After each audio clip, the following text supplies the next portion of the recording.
Good afternoon. I'm Matthew Beale, and I'm excited to be speaking with you here again at EmberConf. Before I start my talk here, I just want to say I've been incredibly inspired by the work that Tilda, the conference organizers, my fellow speakers, and many others have done to make this conference virtually feel like a success. My heart and thanks go out to each one of you for the work that you've done to make this feel like a real moment for our community.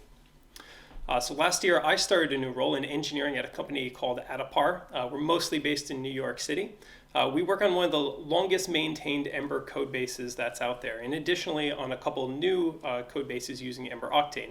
In a big project like ours, you quickly learn to prioritize writing code that's easy to read, and that's one of the reasons that this topic today is important to me.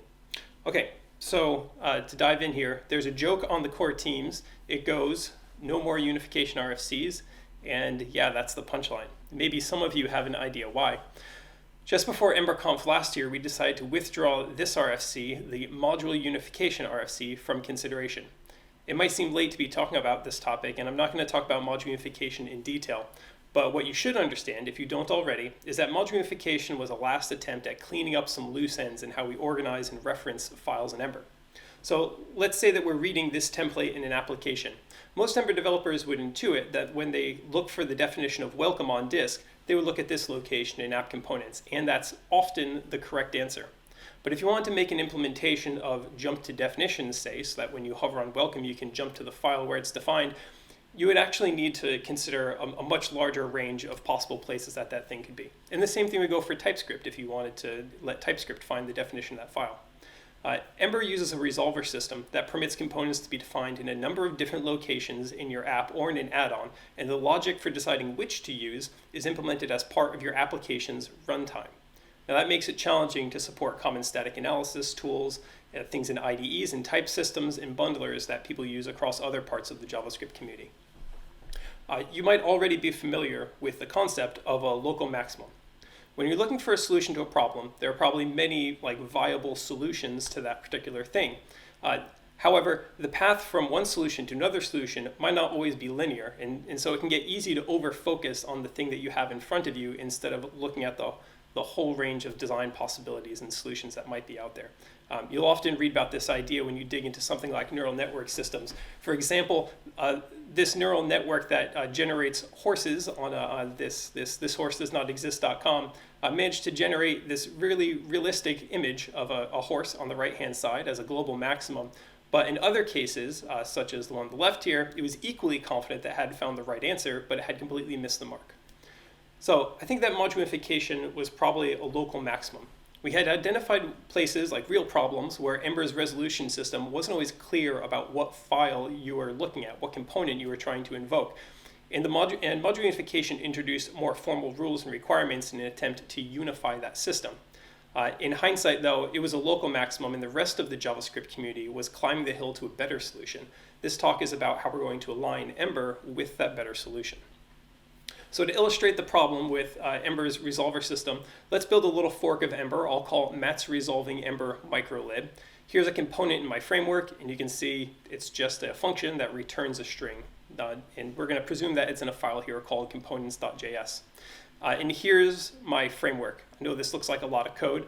The most important bit to look at here is on the bottom. We're calling a render function, passing it a template. And then further up, we've got a template itself. Now there's two different things that we call opcodes in there that say how I want to render this template. The first one is the number 0, which says I want to append text. And the second one is the number 1, which says I want to invoke this component.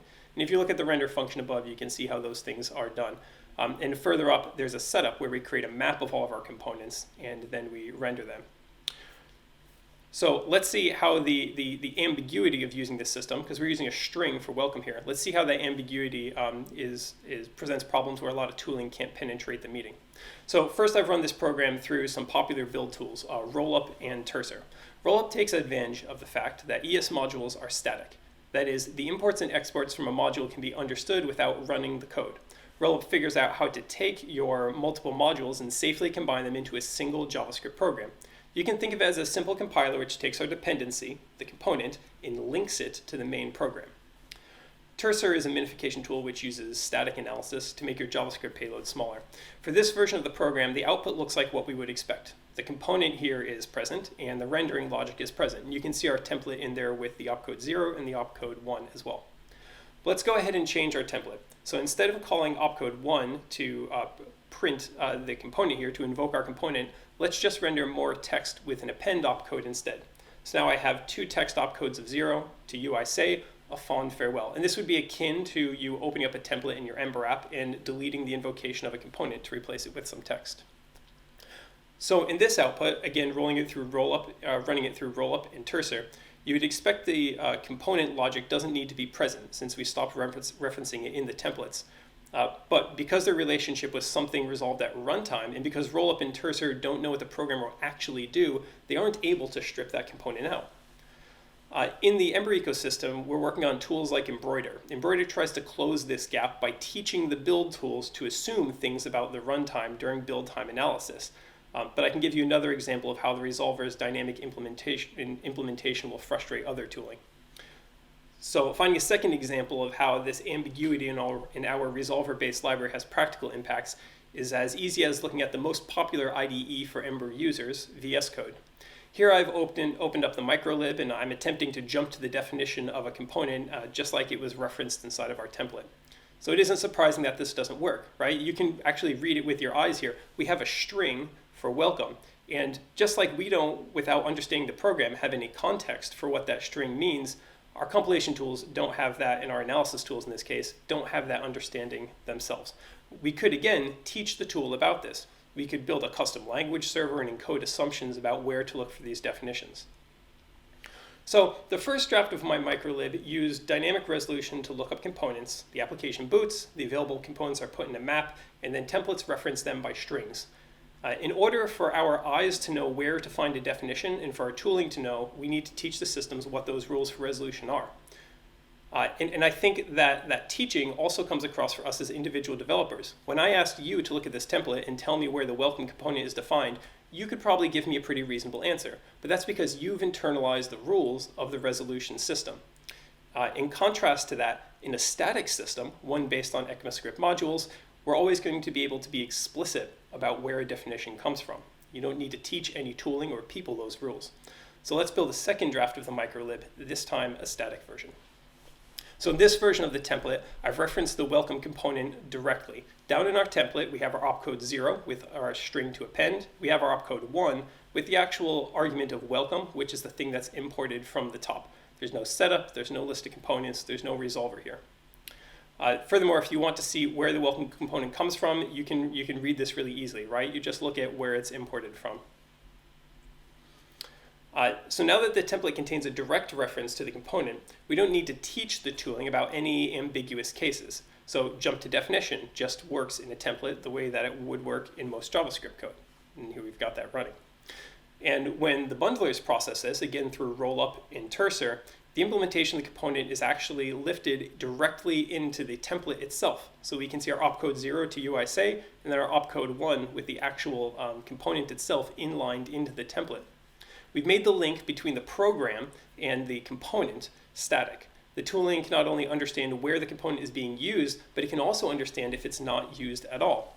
For example, if I change the second render step back to a fond farewell as an append instead of a component invocation, the bundler understands that the variable welcome was not referenced, and the entire component implementation itself can be dropped. Okay, so Ember's templates are of course a lot more featureful than my microlib. So how can we bring the benefits of a statically linked system back into Ember itself? So Godfrey Tran has been exploring this in RFC 496 here. In that RFC, he proposes strict templates in Ember, a strict template mode. We call it mode because just like strict mode in JavaScript, it opts the user into a version of the language where messy edge cases are going to be disabled. So what's going to make a strict mode template a strict mode template? So really it's going to be a list of things that we apply as constraints, again, to remove ambiguities from the system.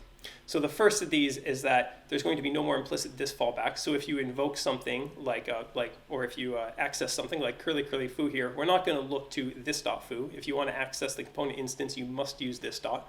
This is something that's in Octane is already linted for, so that's pretty straight ahead. there's going to be no resolution of any invocations. So for example, curly curly foo dash bar is a component invocation. Our angle bracket welcome was a different kind of component invocation. In a strict mode template, those things won't look up components in the app folder of your program. So this is obviously something that we're going to have to come back to. There's no dynamic resolution, so you can't use the component helper to pass a dynamic string here because this is not analyzable at all. You could pass any string at runtime and there's no way for us to know what you might pass in.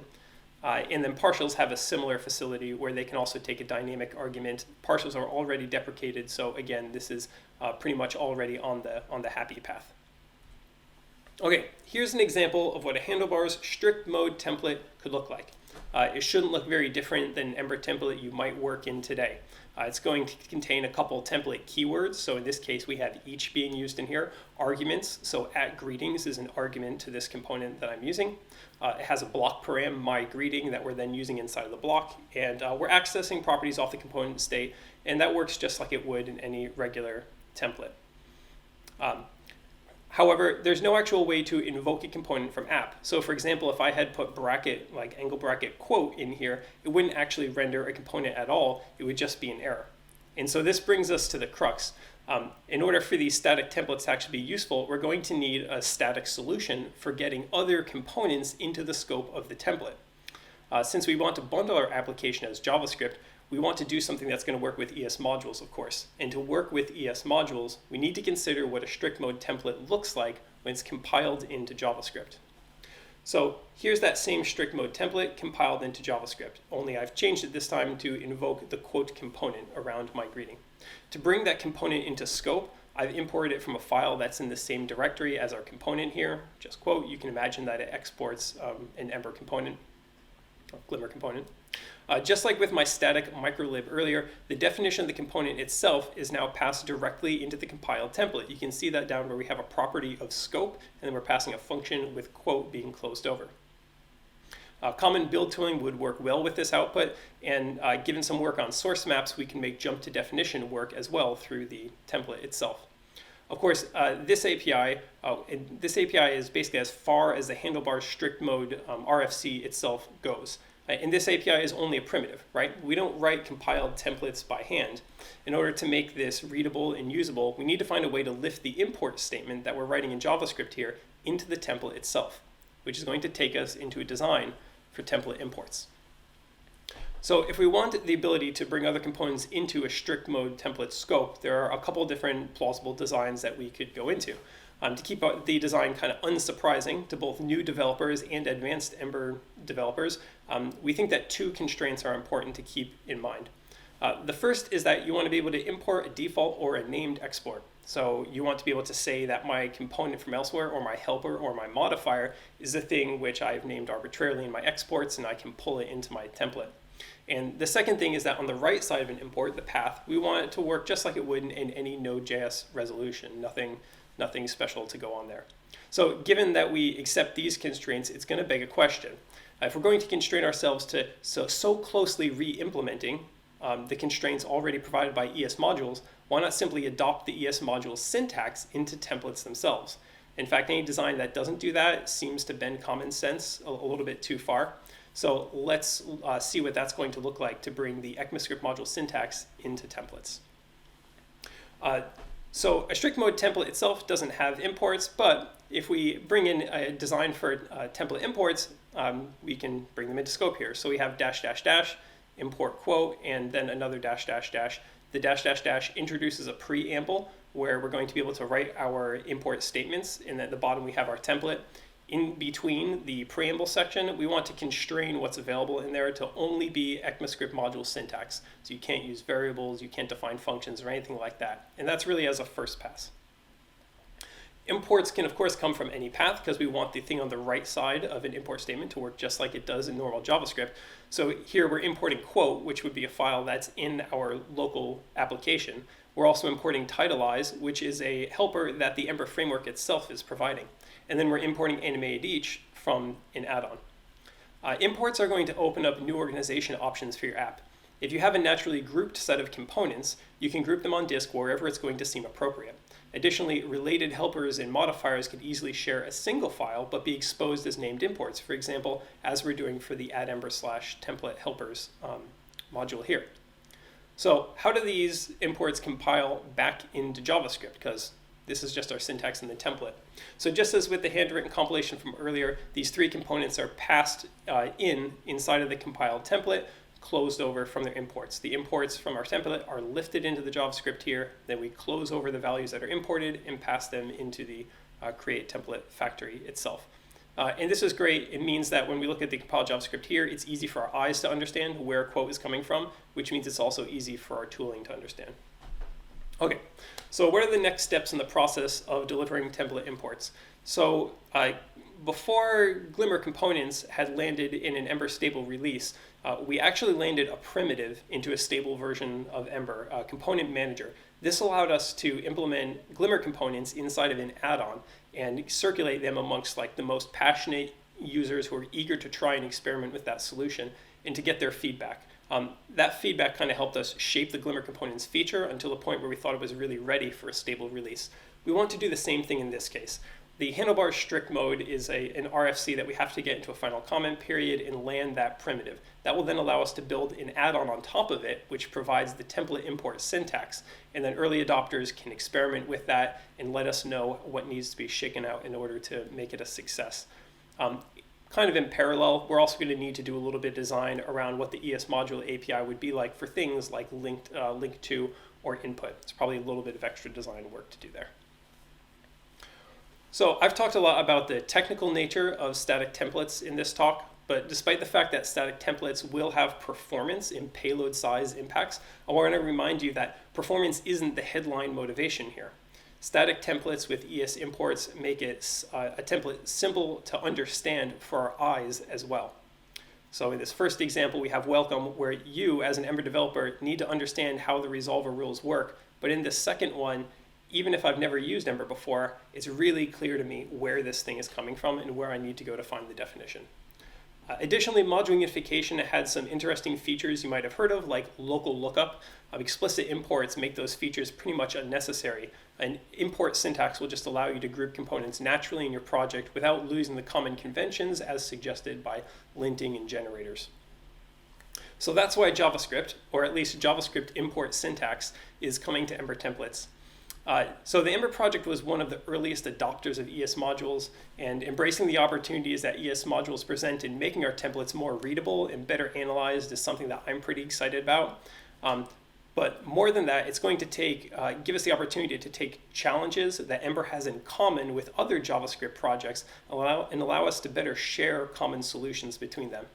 If you want to do further reading on this topic, I encourage you to take a look at the links that I've put on the page here, and I've also included bit.ly so that you can open up these slides yourself this afternoon.